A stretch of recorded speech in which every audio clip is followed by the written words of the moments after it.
So now we're going to start talking about our topic, and let's see, here we go.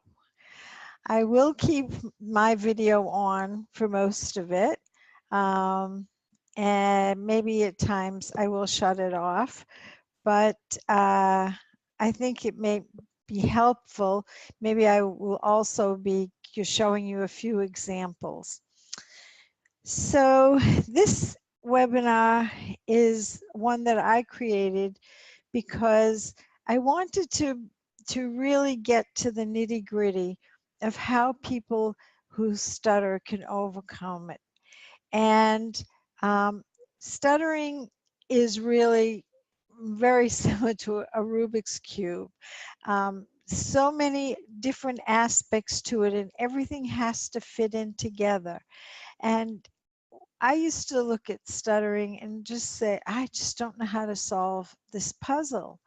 And the Rubik's Cube is difficult to solve, but as my grandson, who learned how to solve this Rubik's Cube, shows, that once you do really get the idea of it and the trick, it's something that can be done. It definitely is possible. And that's what I want for all of you to realize, that it is possible. It's a solvable, something that is solvable, and it doesn't have to stay forever. Now, I know there are a lot of people who will disagree with me, and I really respect that. But I was once a person who didn't understand stuttering. And this is me back about 30 years ago, when I first got into stuttering as the one area of speech pathology that I wanted to work with. And ever since then, I've only been working with people who stutter. But I didn't know. It was the Rubik's Cube was there before me, and I had no idea how to solve it. And I started, this is when I already had gone and tried to figure out some things, but I certainly didn't understand what I understand today. So what did I do? I went to the textbooks. And these textbooks that are on my shelf today, in those days, we didn't have all these textbooks. But I did go, and I had a wonderful professor in university who taught stuttering. And all I got from him was have a good rapport. And I don't know why this slideshow is going automatically, because I don't want it to. But maybe I don't know how to keep that from happening. So anyway, I did go to the textbooks. I did try to understand, but it just didn't solve anything. And this professor who I started to tell you about, he just said, have a good rapport with your clients. Well, that's wonderful. And of course, every clinician wants to have a good rapport with their clients. But my clients came to me wanting to be able to speak easily. And I'll even use that word that we try not to use too much, fluently. And I'll tell you why I don't like using the word fluently too. But I think it's a little different than sometimes. But the clients really did want to learn how to speak. They didn't want to continue to stutter. And I just had to find a way.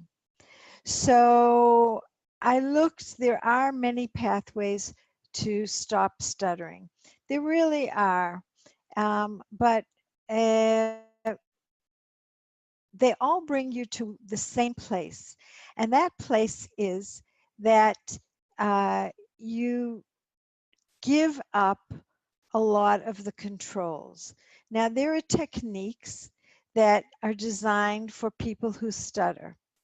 And these techniques are could be pullouts. In those days, they would be like stopping and prolonging sounds. They would be cancellations. These were the techniques that were taught in those days, and that are still being taught today. And they just didn't solve the problem for me. They didn't show me what I should be doing with my clients. I did try them. I tried all of them. And one thing was to modify your stuttering. And I bet there are a lot of people here who have tried to modify their stuttering. And maybe I'll do a little poll here to see, if you could answer the questions on this poll. I think that maybe it would help to see, no, let's see. Can you see the poll? I hope. Wait a minute, I'm going to launch it now. Okay. So I'll keep it up there a little bit, and it asks if you've been frustrated with what you learned, or have you even tried a way to overcome stuttering.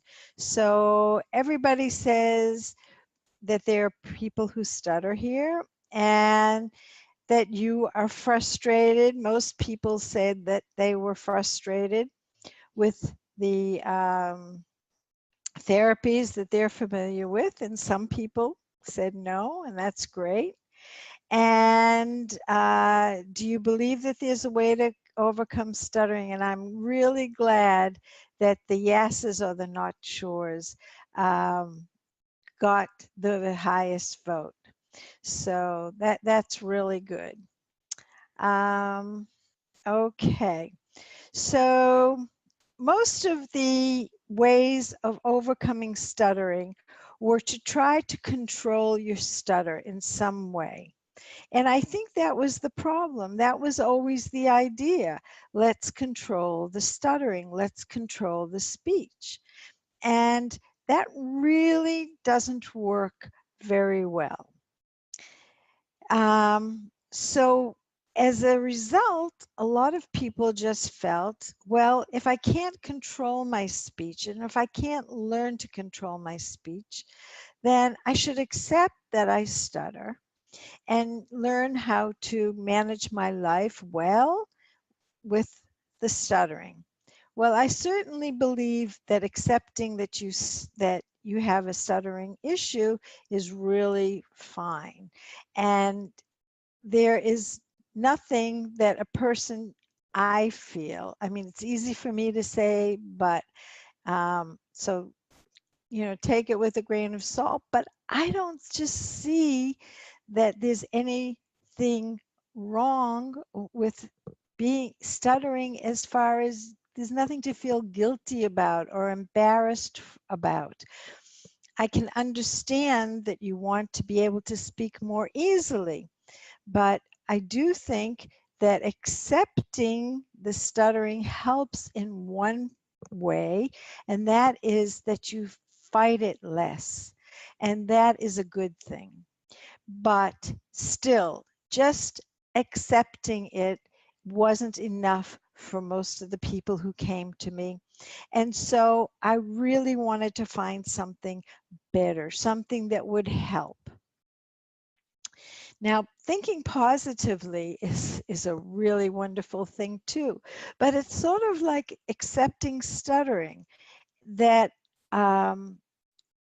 that it's good to think positively, but we can't just think positively in our lives.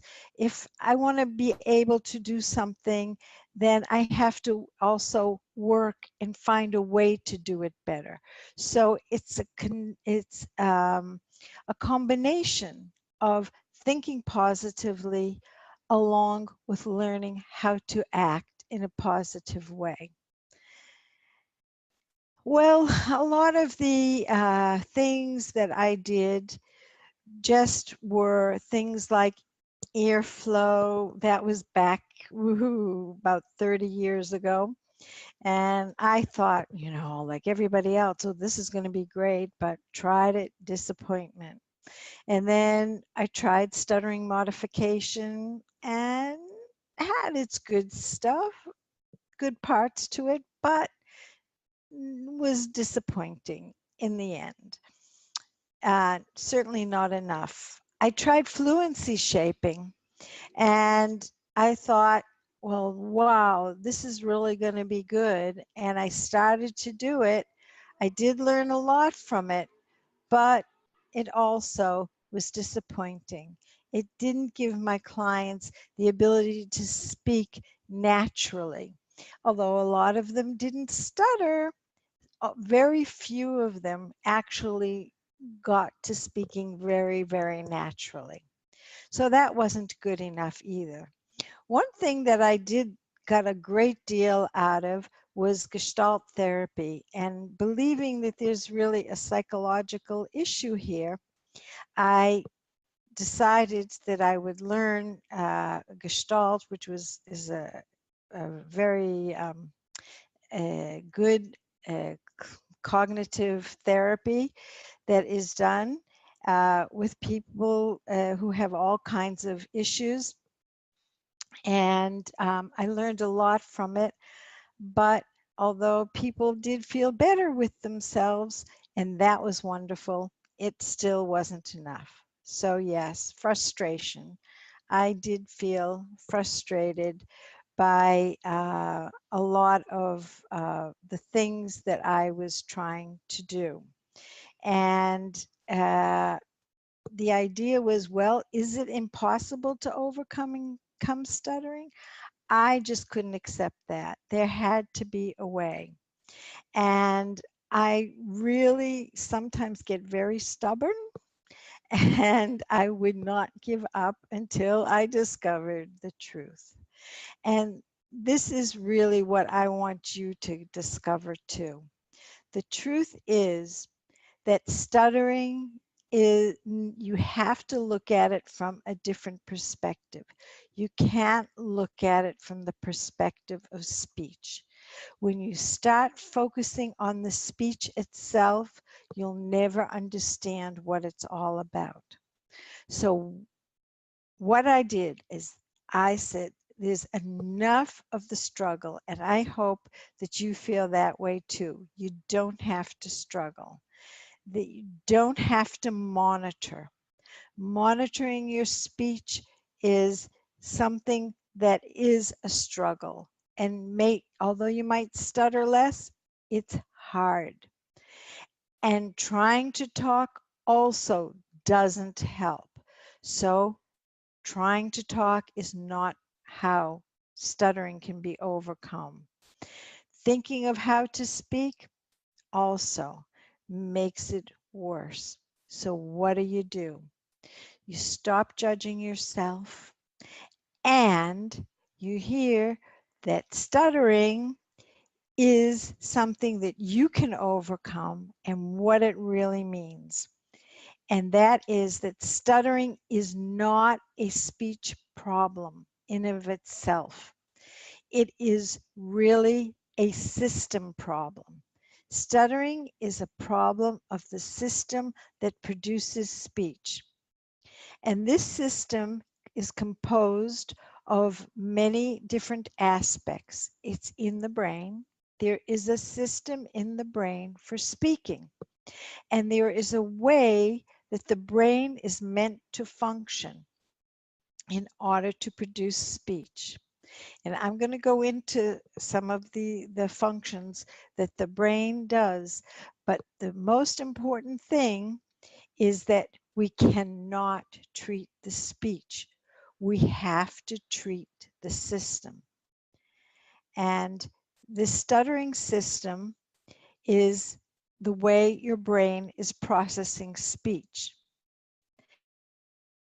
And it also includes thoughts and feelings, because the actual neurological process for speaking is affected by the thoughts and feelings that we have. And so you can't just treat the thoughts and feelings without changing the system. And if you don't change, if you change the system, and I teach somebody how to speak normally and naturally, if they don't change the thoughts and feelings, then they're not going to use this beautiful system that they are capable of using.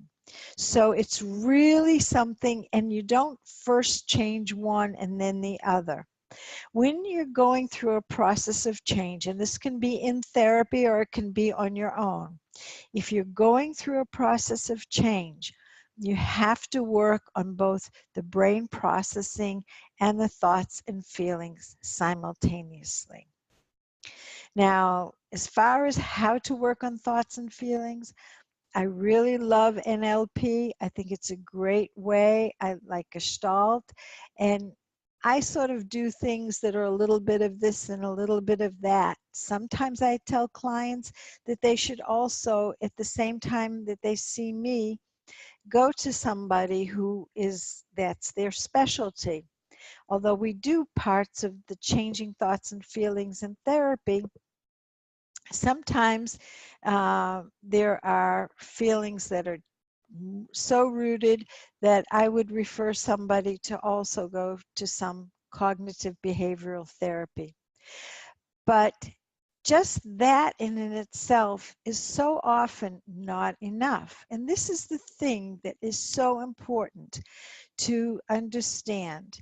Sometimes you need to have really focus on changing both. So the nature of stuttering is really the nature of speech production. So when I work with a client, I don't work with them at all on stuttering.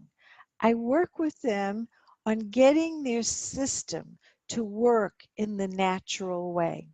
And that's what I really, really want, is for everybody to be using their system the way it was meant to be used, the way it was created to be used.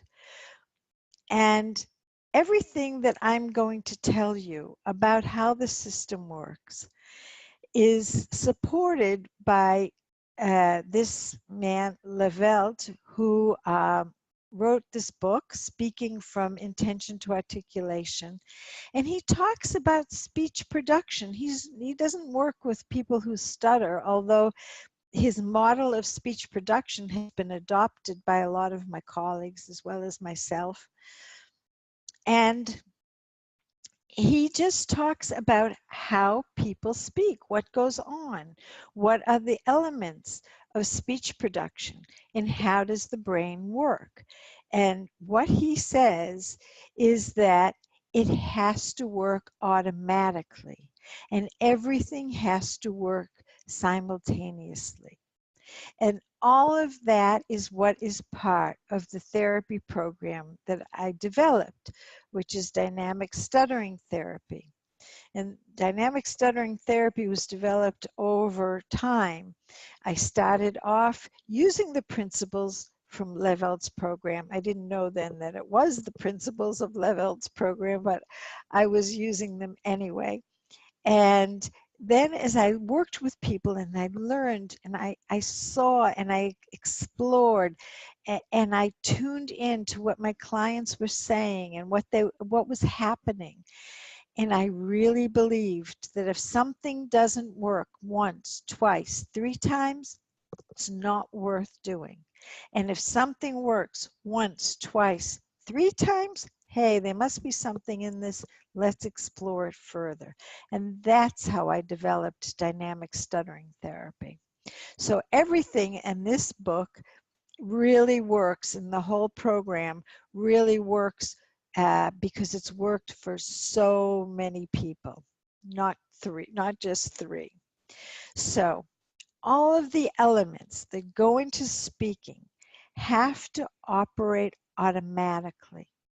And that is what Levelt said, and I see it so often. When one of the processes is not working automatically, then it's when we run into trouble. And I want to go into the processes with you. So the first thing is thinking. And why do we speak? We think. Right now, as I'm speaking, I'm thinking. I'm not thinking about speaking. I'm thinking, what do I want to get across to you? Some other thoughts are coming into my mind as well.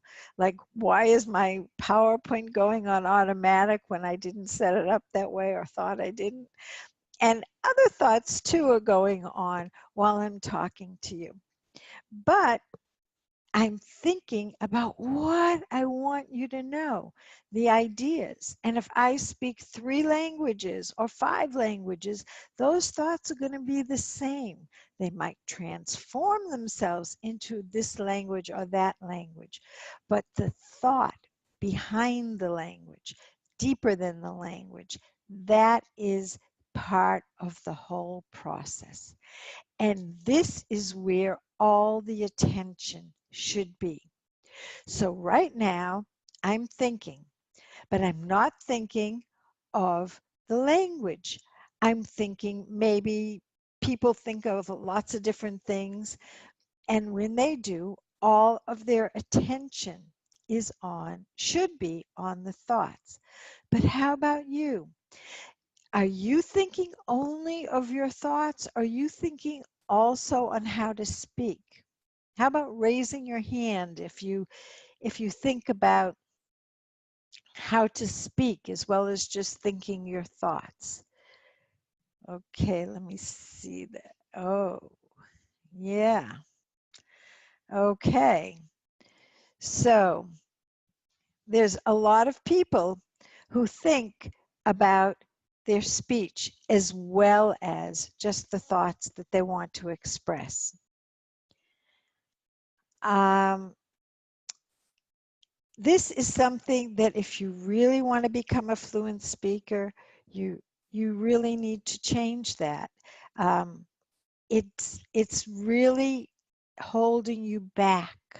And I know you think of how to speak because you think that it will help you, that you're afraid of stuttering. And so you think about how to speak so that you won't stutter. But honestly, if you look at yourself and you think of the times that you think most about how to speak and the times that you just are speaking, you even forgot you're speaking, which is more fluent? Who's going to say that it's when you forget you're speaking? Any hands to raise for that? Okay. And anybody think that it's easier and more flowing to speak when you're thinking about how to speak, how to say the words, how to get them out? Okay, I wouldn't think so, because those things are what make you stutter even more. I won't say that they're the base cause of stuttering, but they are going to make you stutter more. So when you're thinking, when you're speaking, the thing to think about is only your thoughts. Really try, I know it's hard until you really get the whole system going, but not looking for the words that you're going to say. If you catch yourself thinking, which word should I say so that I won't stutter on it? Which words are going to be easiest for me to say? How should I say this so I won't get myself into a real heavy block? If you're thinking that way, you're really taking all your thought away from where it needs to be. So try and keep your thoughts on just what you do when you think to yourself, actually.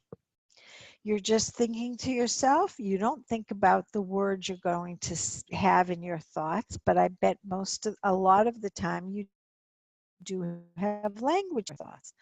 So it's hard to differentiate what I mean by just thinking about your thoughts and not your words. but it's a really important aspect of learning how to overcome stuttering. This is a sample of a doctor. When I was in his office with my husband, he was doing this just the way he was just thinking. And see how it is. This is kind of what I mean. Oops. Well, let's see if we can play him. Do you hear it? I don't know with my headphones if you're going to hear it. Can you hear that? Uh-huh. Wait a minute. Okay, so that probably didn't make you too happy. Okay. Back to my juice. And that was on 2.5 of cardboard. Where's my notes? Can you hear that?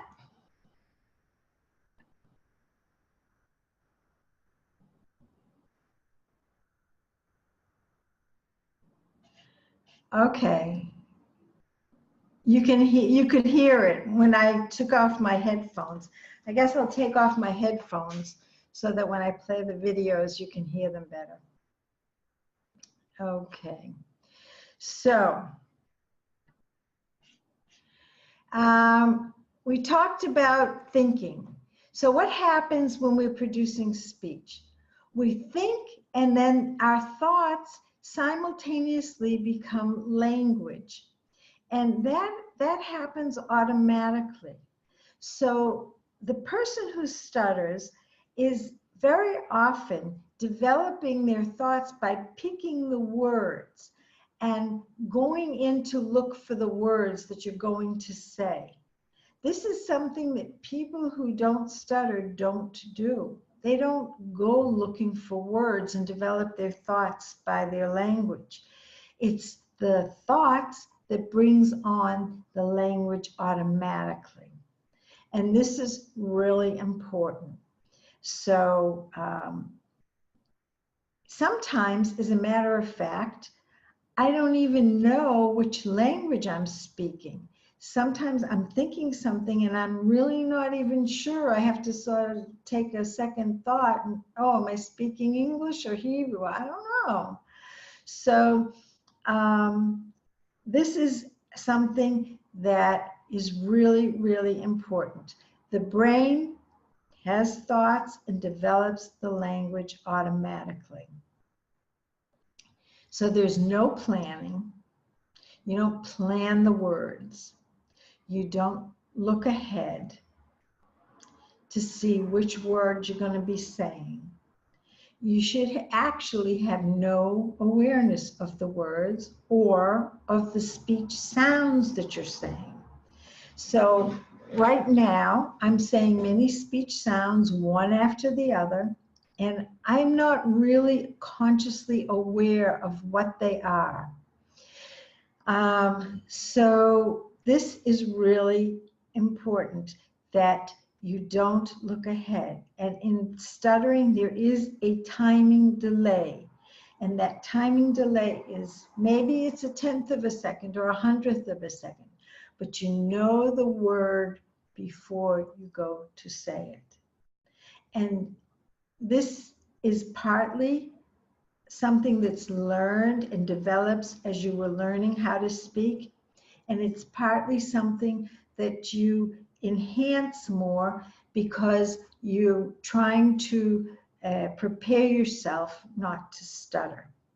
So that little gap in time, and I know so many people come to my office and they say to me, I know exactly what I want to say, but I can't get the words out. Well, that is the problem of speaking, that I don't know what word I'm going to say before you heard it, unless there's a delay here. But under normal circumstances, when there's no technical delay from the internet, as it comes into my head, you're already hearing it. There's absolutely no delay, and that is really, really important. So How does your language develop?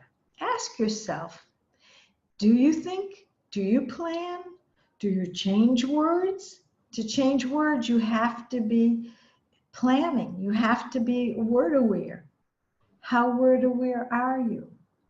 This is something that you really need to ask yourself. Now, another thing is the voice. And up until now, we talked about thinking and maybe even thinking with language. And we do that when we're thinking to ourselves, writing, do that a lot. And I'm sure you all do it just fine too. The thing is now, you want somebody to hear you. So maybe when you know they're going to hear you, you do that thinking language thing differently than you do when you're just thinking to yourself or speaking to yourself. But when you want to be heard, what is the thing you need to do to be heard? And it is definitely to produce your voice. The voice is produced by the vocal cords, and that is the major player for speaking. So we need to make our voice. And what is the voice? The voice is really just sound waves, vibrations that disperse into air. You don't try to get your voice out. You vibrate your vocal cords, and these sound waves, they disperse just like the water disperses. The energy in the water disperses when you throw something into the pond. So these sound waves disperse and go into the air. Now, the other thing is the mouth. The mouth has to move automatically. Now, that means I don't know what sound I'm going to say and then try to say it with my mouth, my articulators. I am just thinking my language has speech sounds in it, and my mouth goes automatically where it needs to go. Now, I use this as sort of a metaphor. This is the old way of duplicating a key. And you know, you put the key in one side, and they're attached. So the knife that's going to carve the second key just goes wherever the first key is. So I'd say the first key is like the language in your head, and then your mouth is like the second key. It just goes where it needs to go. And just like these keys, it has to happen simultaneously. You can't have the sound in your head and then you want to say it. They have to be working together. So we have thought and voice and language and mouth. And they are all part of a system. They have to work together automatically, simultaneously.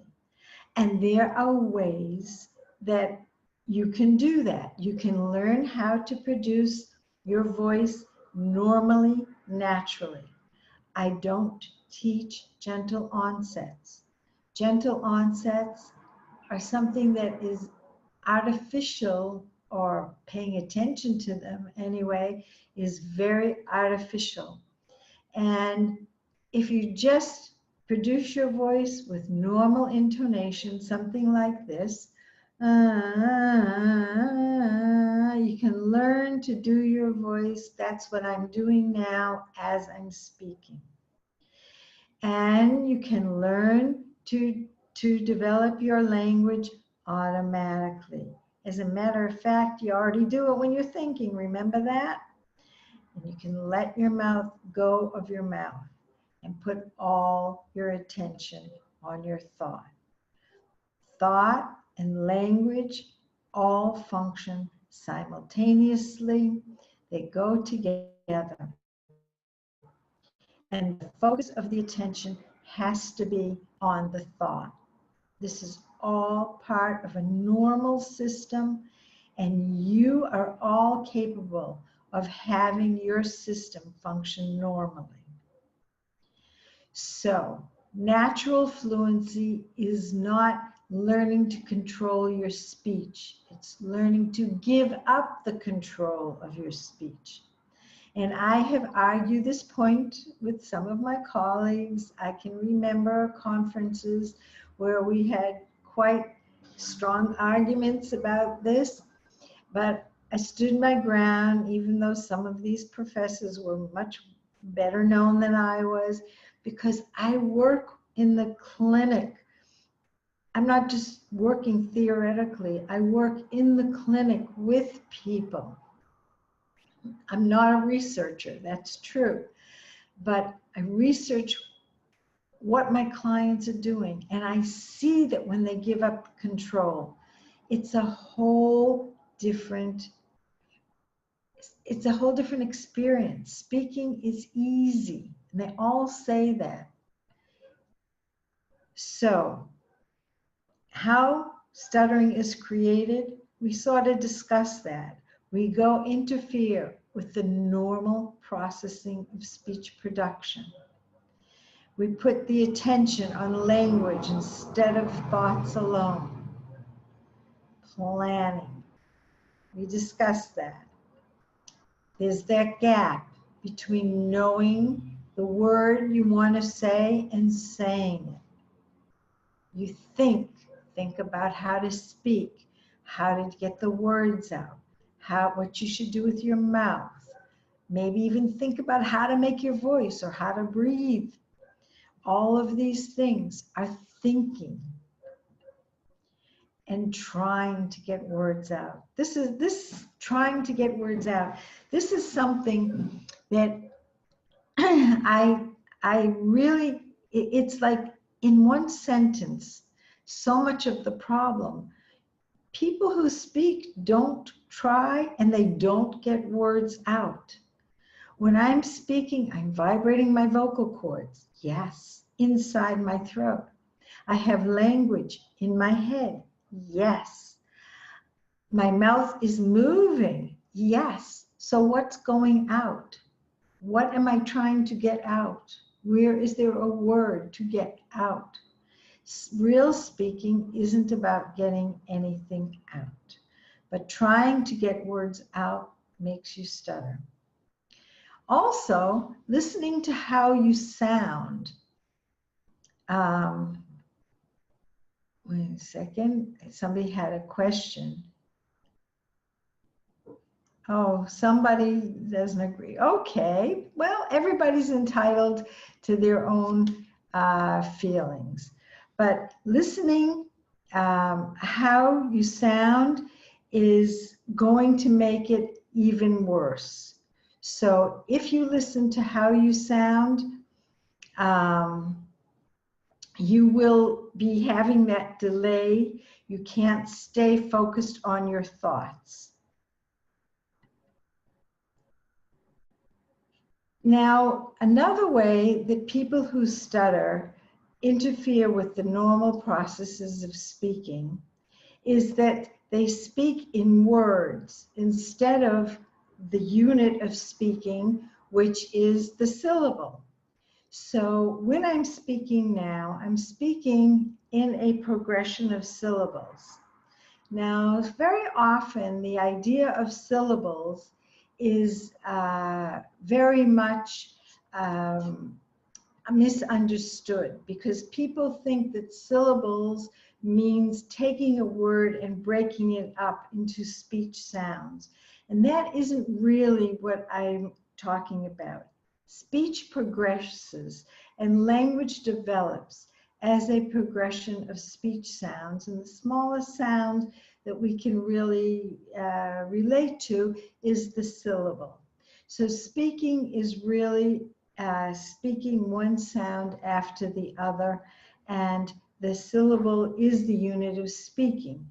But if you're thinking of words, what happens is that you have words in your head, and you try to say them as a whole. So What are the ways to overcome stuttering? First of all, pay attention to your message, really to the message that you want to get across to somebody. Don't pay attention to the specific words you're going to use. Number 2 is explore your own processes. I asked you how do you think? How do you produce? How much do you think of the words? Explore the process that is going on with you. And you can even ask people who don't stutter how they do it, and maybe compare a little bit. This is a lot of how I learned about the processes of speaking, is because I am not a person who stutters. And when my clients said certain things, I thought, they're doing it differently. I don't do that. And so I started to make comparisons and realized that there was differences in the process. The third thing that you can do is to, of course, give up trying to get words out.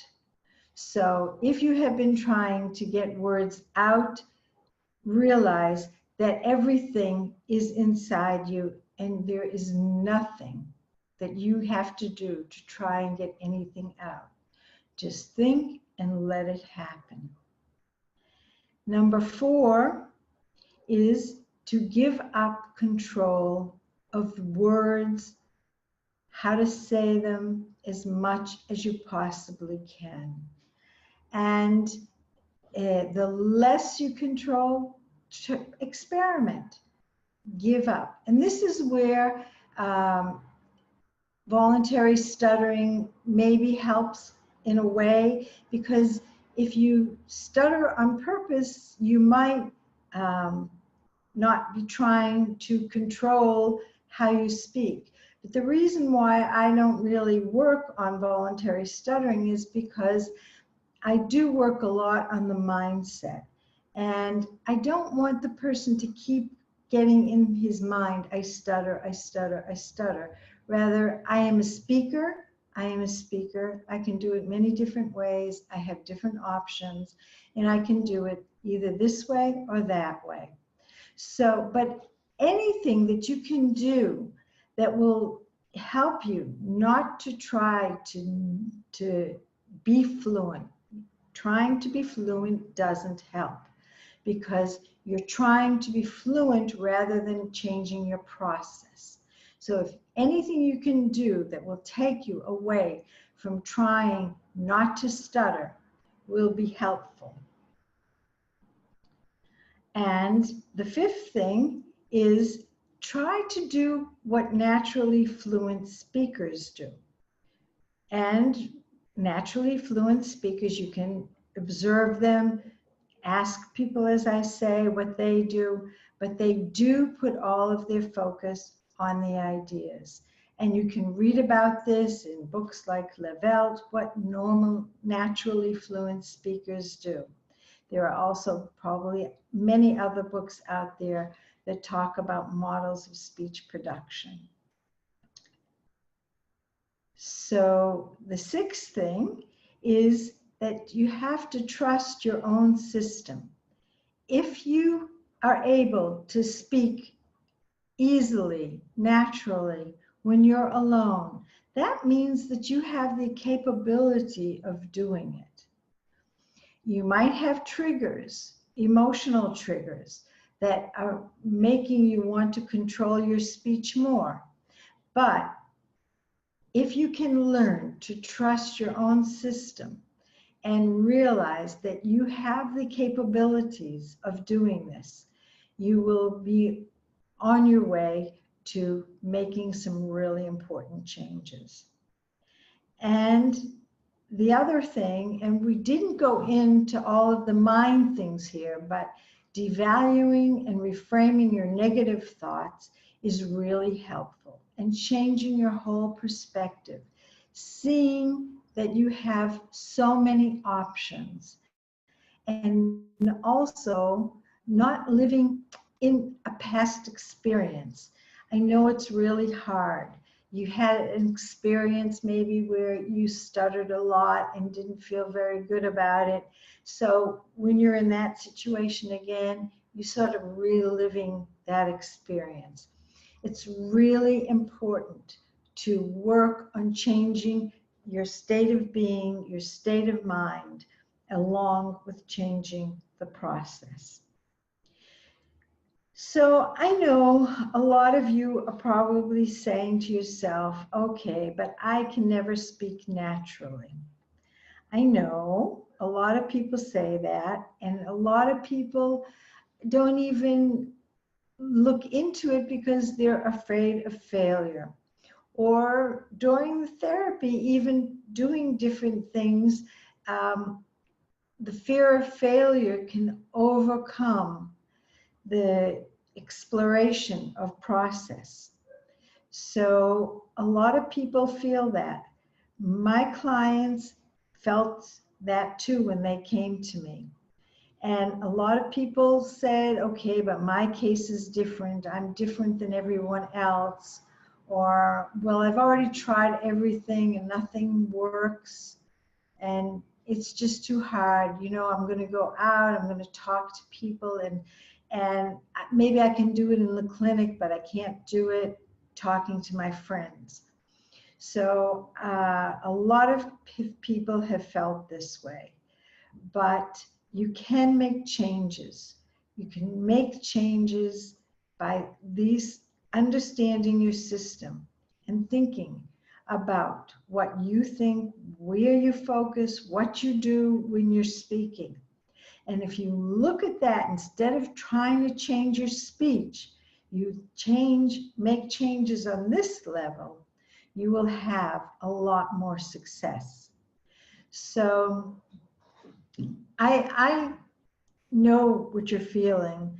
And certainly, you know, that all of the clients that have come to me, some people have stronger feelings, some people less so. But it's very normal and natural to have these feelings. And especially if you've been through therapy before and had the disappointments that I had when I was doing other things.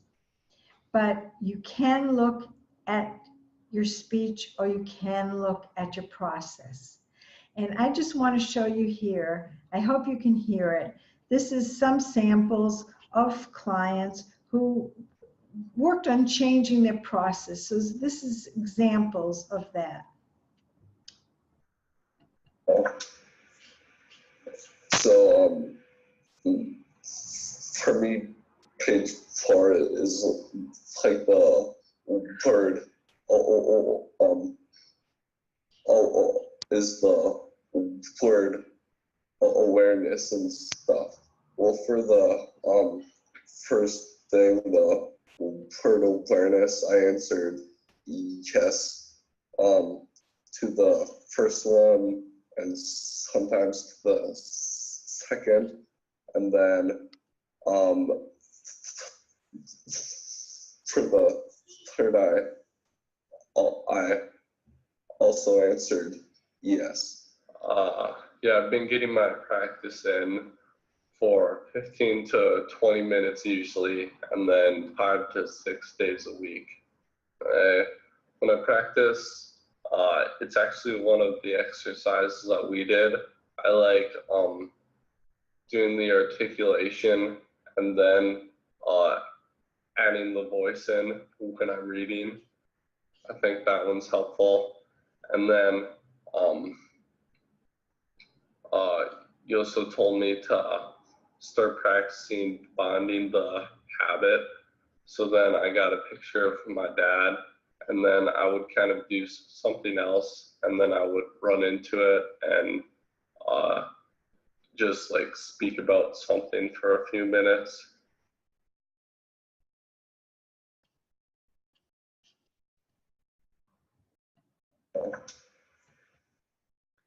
And I think this is...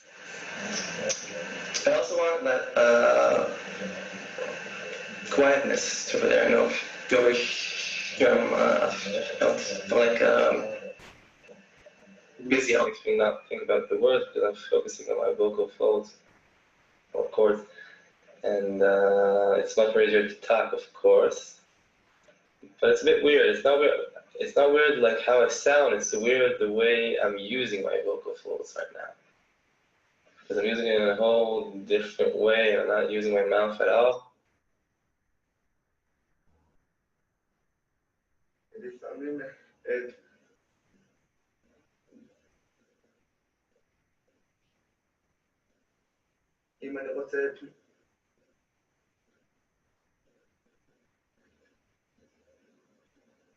This way of speaking, the way we learned in the course, doesn't involve hiding my stuttering or doesn't involve any tricks. It simply taught me to speak freely, naturally, fluently, without any tricks or hiding my stuttering. Became natural to me eventually. Jurisdiction is one of the most central parts of civil procedure, which reflects the question of whether someone has an obligation to appear in any particular court. I don't sound terrible, but when I speak this way, it's just amazing how much more effortless it is. It's amazing how much easier it can be to speak talking like this instead of trying to talk like this. If you try to like control the articulation process, it's just not possible to control the articulation process. It occurs much faster than we could possibly do. Father, no way, I'm not speaking. You know, I have a stutter. I'm perfectly entitled to say that I don't want to speak because of my stutter. And everyone will understand that he hasn't spoken because he has a stutter. But my father wasn't impressed, and he said quite emphatically that I'm definitely going to be speaking. Whereas this process is more a natural process, more just the way you speak naturally, and it allows you to think of the ideas. Whereas the other courses, they still tell you that you need to focus. If you don't understand me, you need to focus on how you're speaking. Your mind is taken up by that. You can't really think of the ideas and be free.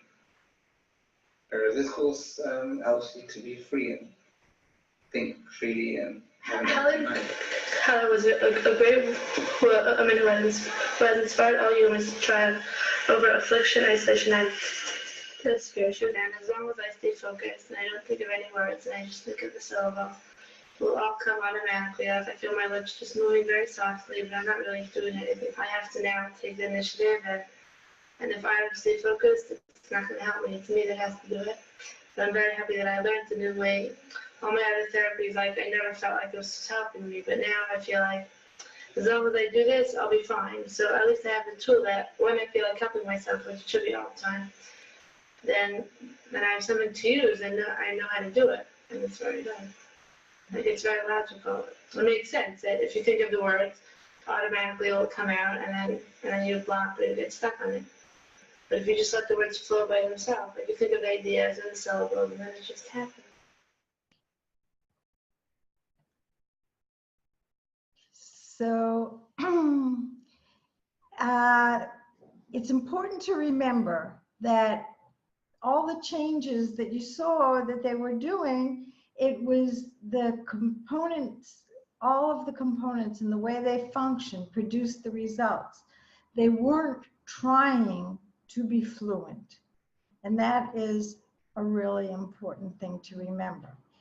So what is speaking really?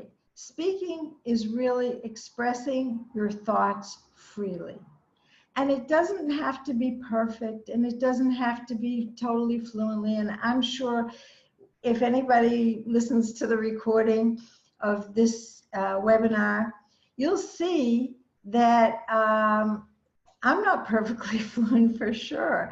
Sometimes my attention was distracted, and sometimes I went back over things, and but of course, that's a different kind of disfluency. It's not comparable to stuttering. But nobody is, and nobody has to be perfectly fluent.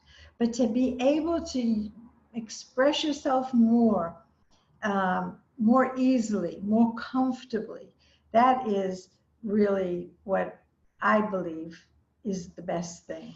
So, flowing thoughts of fluent speech. It's not non-stuttered speech. Flowing thoughts is what we're after. So, if you want to say whatever you want to say anytime, anywhere, I suggest that you follow these 7 principles of 7 powerful ways of overcoming stuttering. And this can be done. You can do it on your own, of course. I am here and I do have therapy programs. So if you are interested, this is what one of my clients wanted me to put this on. So there is no magic trick to speak fluently. There is no pill to take or exercise that you can do every day for hours that will ensure the rest of the day your speech will be fluent. Transforming stuttered speech into fluent speech requires making changes on the level. Therefore, it is important for you to realize that dynamic stuttering therapy does not simply teach you a few techniques to use so that you will not stutter. Dynamic stuttering therapy is an experience that will start you off on a process of self-change. I have a sister, I have a dog, and they have a dad. And tell me about your dog. she's cute, first of all, and she's small. She has like big ears, and she's furry, and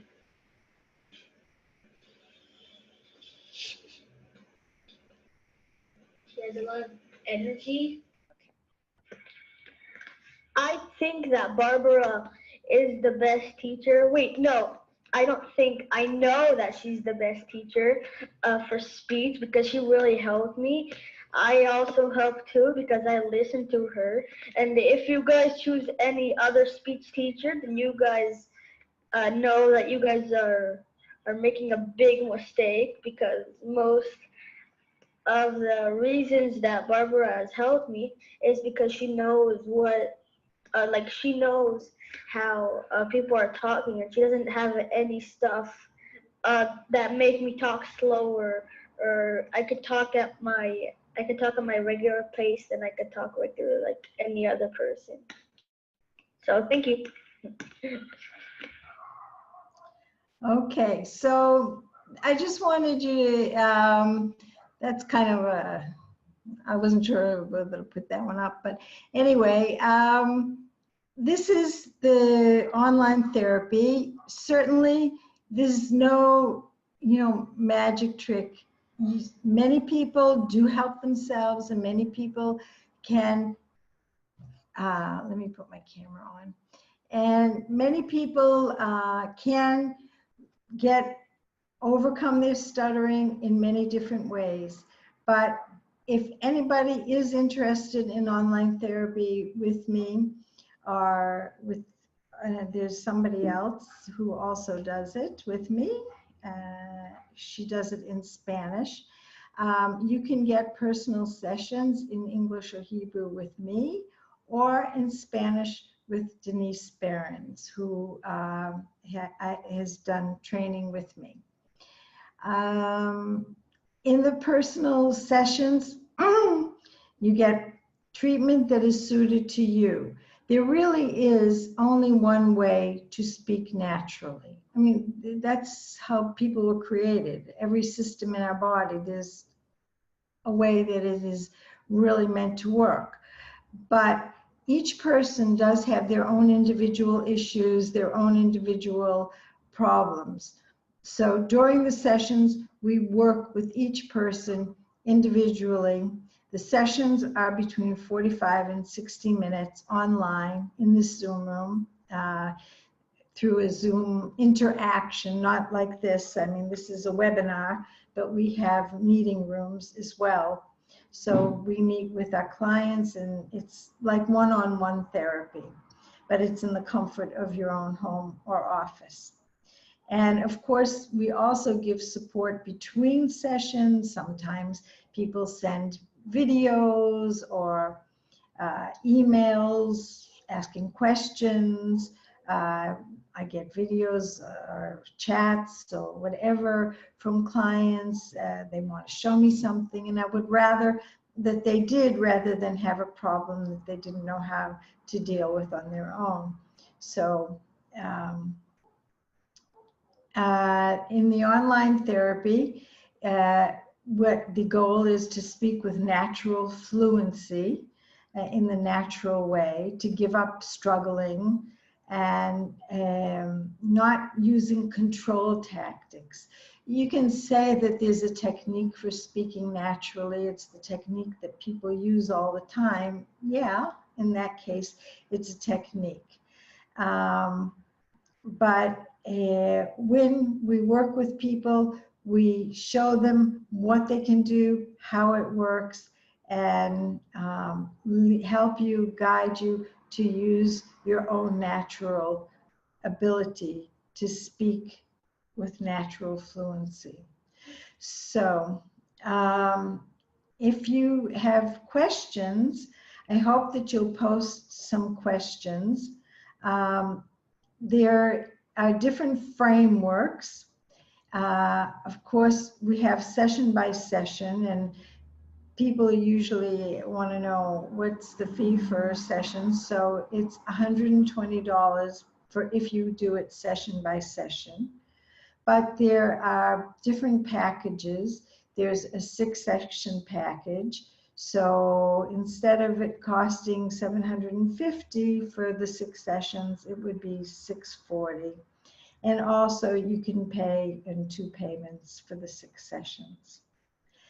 And for people who would need more sessions, 12-session package, which would be the $1,470, but instead it's $1,240, and that can be paid on 5 payments, so that it makes it a little bit easier if you decide that that's what you want to do. If you want to know which framework would work for you, or if you have personal questions, I'm happy to meet with you for a free meeting, to half meeting. You go to this address, to calendly.com/nostut, and that would give you my calendar, and you can see where I have openings for meetings, and you can just ask me for a free meeting, and I'd be happy to talk to you and discuss with you what your needs are, or just answer questions that you might have. So that is definitely something that I give to each of you.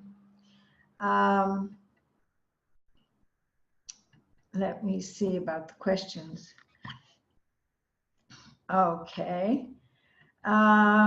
So everybody who showed up today and stayed for the time, I hope that you understand stuttering better, and that you want to make changes. So there's a special bonus that this ebook that I will send to those who were here and stayed on to the session. So I hope that this helped, and if you have some questions, I'd love to be able to answer them. Martin, okay, you're very welcome. And I hope that what your questions were. Why is it that there are days when a person can stutter a lot and other days when he or she is almost fluent? Well, it depends on a lot of things, your state of mind, how actually being relaxed also. When you're not under so much pressure, your body doesn't produce as much of the hormones that put you in that fight or flight mode, so that you might be able to speak. If there's something that you're doing, be a little bit calmer with your speech, not be struggling so much. All of these things are helpful. And it could be just your expectations of stuttering, that you expect today is going to be a bad day, or you're very tired. And this could have an effect too. So the thing is, though, that when you are producing speech in a natural way and you get used to doing it, that difference doesn't show up as much. But we do have different moods, and some days we are trying to exert more control, other days less control. And the hormones in the body do have an effect on how we are going to function during that day. So is there a shown correlation between stuttering and some neurological diseases like multiple sclerosis? I haven't seen any studies that show that there is a connection. I do know that there are a lot of people with Down syndrome that stutter, but not everybody, certainly. And I don't think we don't know what the connection is or the reason is. But I haven't seen any connection between multiple sclerosis and stuttering. Of course, there's a lot we don't know about the neurological processes that are going on in the brain. And we do know that there are differences in the way the brain is processing speech in people who stutter.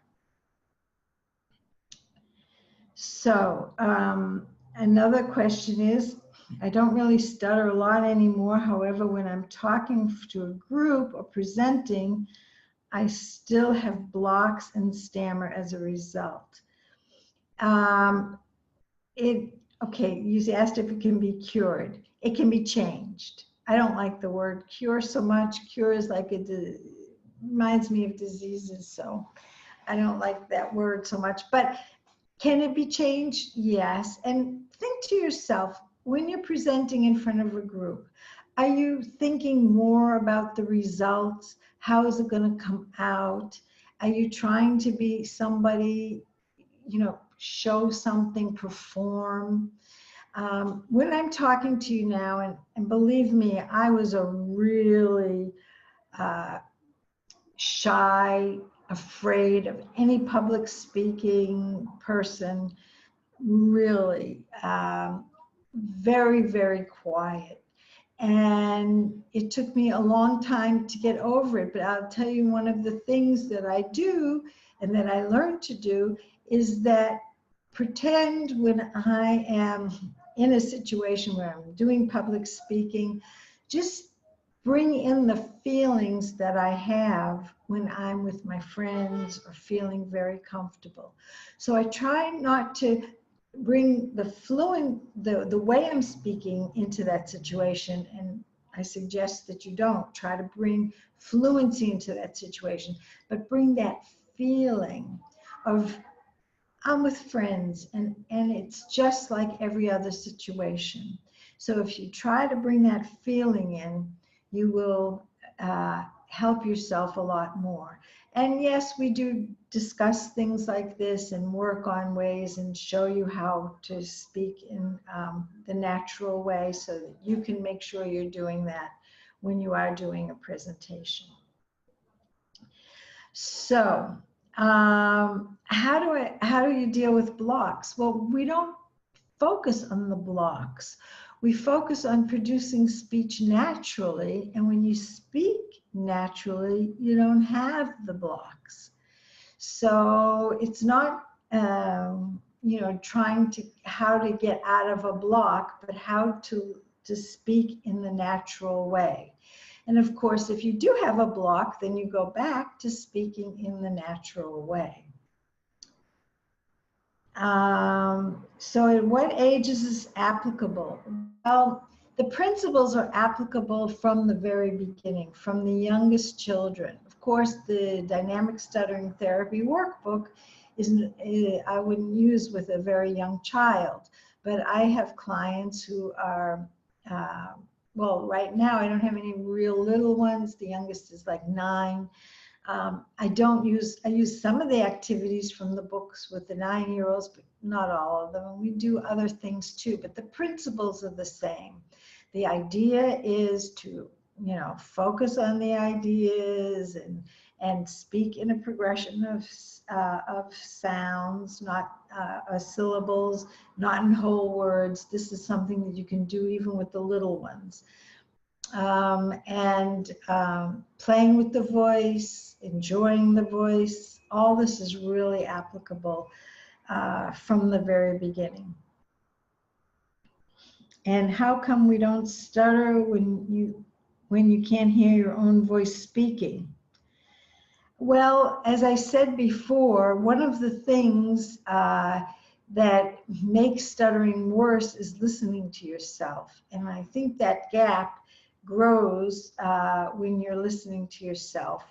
And when you're not listening to yourself, now, mind you, there are people who stutter when they, like in a crowded room, when they really can't hear themselves speak, but they still stutter. But it's more the anticipation and listening to yourself and anticipating speaking that makes you stutter more. So when you know that somebody is going to hear you and you're using your voice, you're probably not using your voice correctly.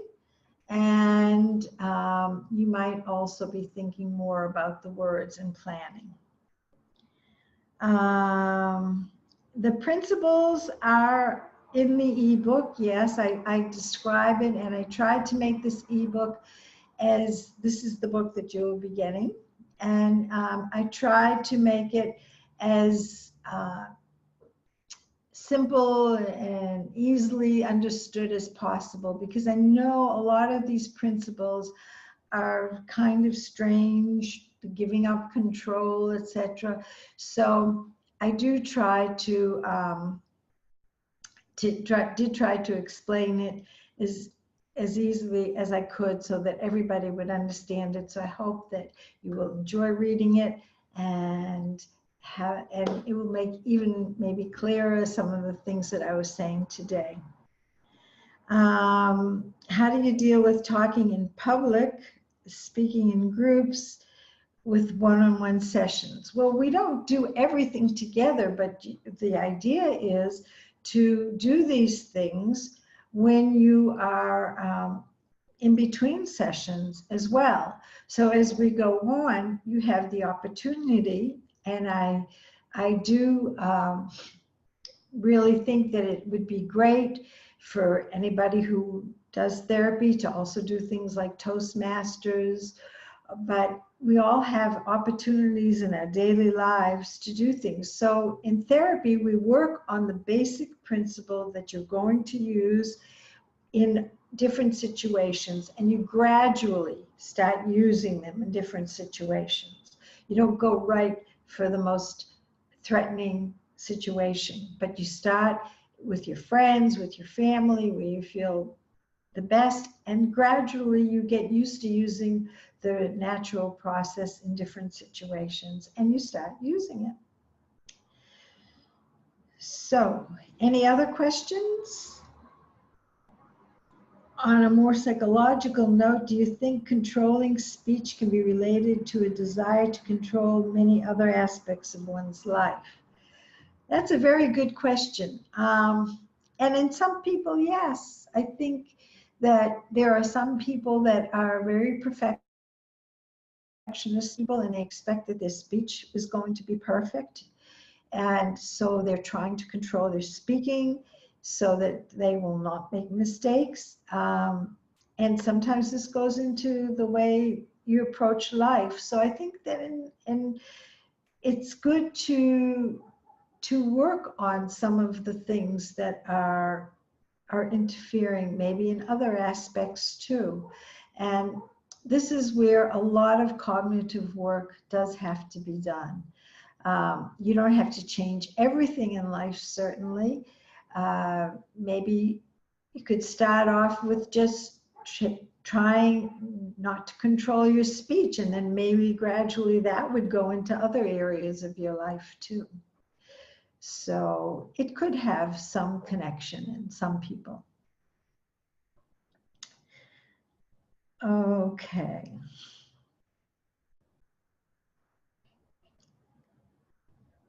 All right. Let's see. There was another question. How does my view of stuttering compare to the McGuire program, where I believe you have to put up an effort to reduce stuttering? Well, first of all, we don't really work on breathing, which is quite different than the McGuire program. Because what I find is when a person is using their voice correctly, the problems with the breathing sort of right themselves. So we don't really work on that. Maybe a slight little bit in some individual cases, but in most cases we don't work on breathing. And the pausing, we don't do the pausing, that part of it. I do think, though, that there's something in the McGuire, I mean, because let me finish about the pausing. You pause when you need to pause. I think thinking about how many words I'm going to say on a breath is very tiring and difficult, and doesn't let you express yourself in your normal intonation.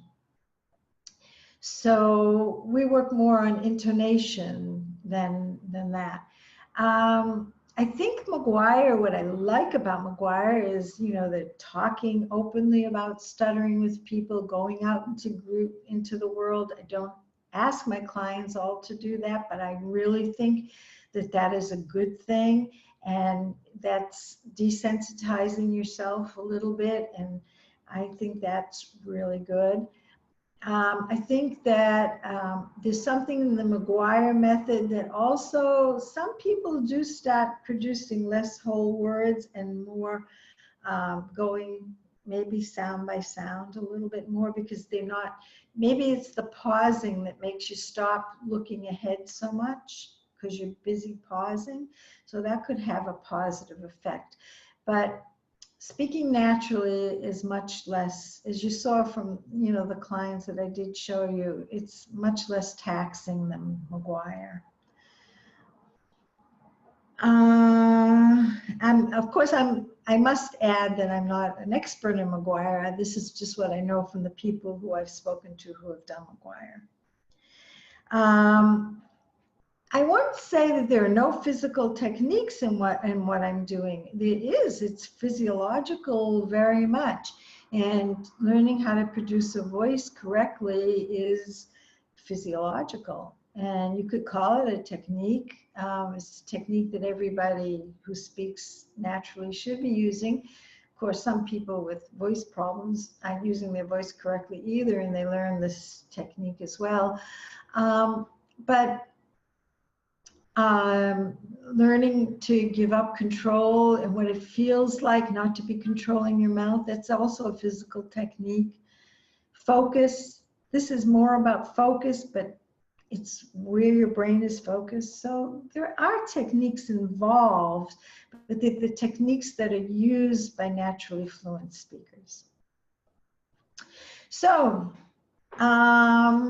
if you have further questions, I'd be happy to answer them. As I said, you're welcome to ask me for a free meeting, and you can email me or put some question. Yeah, I guess email would be the best thing. Also Facebook, but whatever. So I hope you enjoyed the webinar and that it really did, that to now you are in a different place than you were when you sat down. And if you are to a certain extent, I'll be very happy, and it would have been a really good experience for all of us. So thanks a lot. And I'm going to end the meeting now. Bye-bye.